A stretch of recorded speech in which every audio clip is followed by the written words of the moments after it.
ചിലവരുടെ സ്കിന്ന് ഭയങ്കരമായിട്ട് പീലാവാറുണ്ട്. അത് ഒരു കാരണം എന്താണെന്ന് വെച്ച് കഴിഞ്ഞാൽ ഭയങ്കരമായിട്ട് ഡ്രൈ ആവുന്നതുകൊണ്ടാണ് അത് പീലാവുന്നത്. കാരണം കറക്റ്റായിട്ട് വെള്ളം കുടിക്കാതിരിക്കുക, മോയ്സ്ചറൈസർ അപ്ലൈ ചെയ്യാതിരിക്കുക, ഓയിൽ അങ്ങനെയൊന്നും നമ്മൾ സ്കിന്നിന് അപ്ലൈ ചെയ്യാതിരിക്കുമ്പോൾ ഭയങ്കരമായിട്ട് ഡ്രൈ ആവും. നമ്മൾ അറിയാതെ തന്നെ നമ്മൾ സ്കിന്ന് ഡ്രൈ ആവുന്നതാണ്.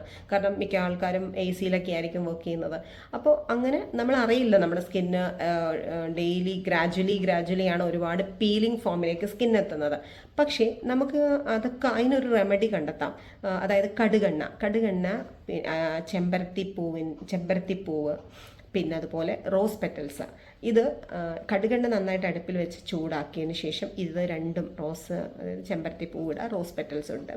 ഒരു സ്ലോ ഫ്ലെയിമിൽ നന്നായിട്ട് ഒരു 5 മിനിറ്റ് അത് ഒന്ന് ഇതാക്കിയെടുക്കാം, തിളപ്പിച്ചടിച്ചതിന് ശേഷം അത് തണുത്തതിന് ശേഷം നമ്മൾ ഗ്ലാസ് കണ്ടെയ്നറിലാക്കി ഡെയിലി കുളിക്കുന്നതിനൊരു അരമണിക്കൂർ മുമ്പ് നമുക്കിത് സ്കിന്നിൽ ഈ ഓയിൽ അപ്ലൈ ചെയ്തതിന് ശേഷം നല്ല തണുത്ത വെള്ളത്തിൽ കുളിക്കാം.